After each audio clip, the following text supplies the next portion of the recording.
Thank you. Thank you for your subscriptions. Thank you for your love. Thank you for your support for my channel. And I'm really sorry for not being able to upload as many videos as you would want, or not to come to YouTube as often as my fans would love me to. But there is a particular reason why I have come here to shoot yet another YouTube video. But this video is slightly different from what I usually talk about on gender, sexuality, masculinity, queer theory, and all that. Today I would be talking about comedy. And every time I talk about comedy, I realize that people uh, create a hierarchy between tragedy and comedy. That is to say, when I talk about comedy, then they frown and they do not give you as much words of appreciation as they would to tragedy. Now, Aristotle, our favorite Aristotle, deserves fair amount of credit for this. Because Aristotle firmly believed that uh, tragedy writing is far more superior act than the composition of comedy. Or those who write tragedy, they are kind of superior artists than those people who write comedy. So people like Sophocles, Aeschylus, Euripides are far more superior intellectuals than people like, say, Aristophanes in Greece, or in Rome, maybe Plautus and Terence. But one thing is very certain, is that there is a hierarchy. So when I say hierarchy, I basically mean that there is a hierarchy. So what is hierarchy? Hierarchy means someone who is on the top is privileged, is better, and someone who is at the bottom, he is underprivileged and thereby inferior. So tragedy is hierarchically privileged, that is always placed on the top, and comedy is always hierarchically placed in an underprivileged position, that is hierarchically marginalized. Now, why is it so? Now, there would be installments of this video, but for this video I would request you to think about some of the great tragedies that the world literature is familiar with. And when we talk about great tragedies, we talk about Shakespearean tragedies easily. The name of those great tragedies are Macbeth, Hamlet, Julius Caesar, Othello, King Lear, and so many others. And what about the comedies? Great or not so great comedies like Merchant of Venice, although there's a doubt with Merchant of Venice, like Midsummer Night's Dream, As You Like It, or What You Will, uh, and so many others. But even if I stick to Shakespeare, you see that all the names of the tragedies are particularly titled after one person. I'll say it again. There are two features that stand out in this discussion.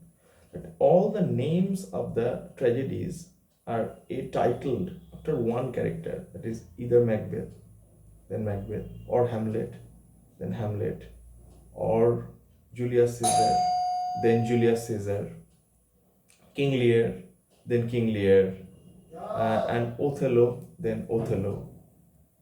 But most of the comedies then they are not titled as well as most of the comedies, they are not titled as well as the main characters. They are not titled after the main characters, because those comedies, see, they are as you like it, they are what you will.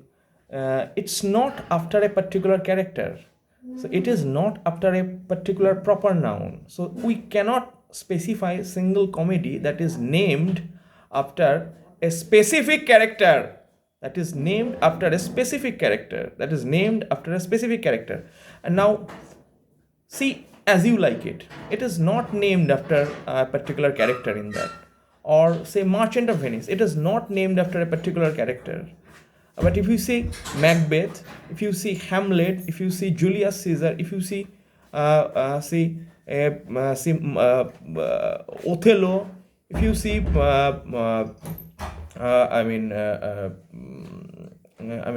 King Lear, they are all named after a particular character.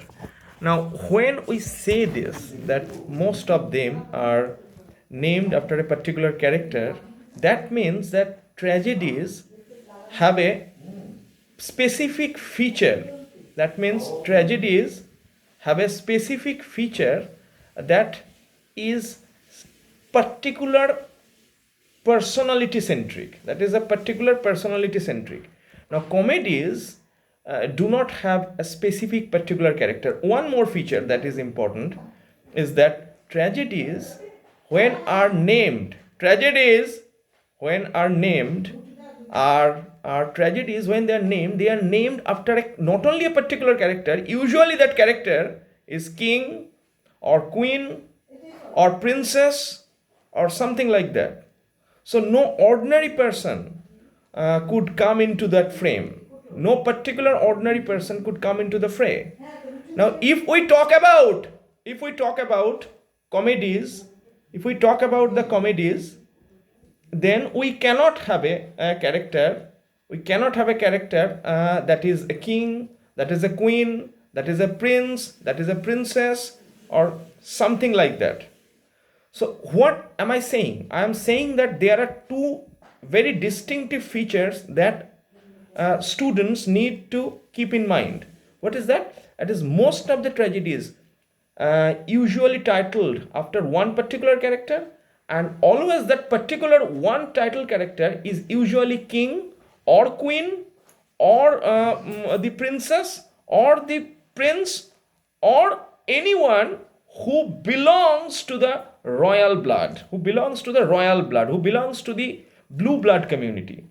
But when we talk about the comedies, we would see that most of the characters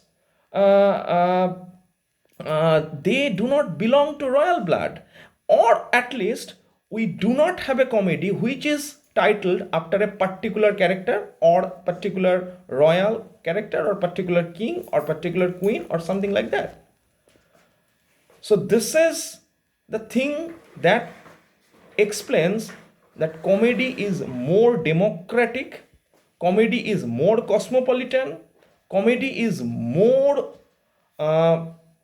interested in underprivileged people, whereas tragedy is more interested in tragedy is more interested in royalty, in feudalism, in hierarchy, and in exclusivity of blue blood. I am really sorry for my low-tech video. I have been very, very busy of late, but still I have managed some time at this dead of the night to shoot this video. I hope this video would help, particularly the students of the semester 1 CBCS, different universities of Bengal and outside Bengal. So I hope I could manage some more time and shoot further more video. Thank you so much.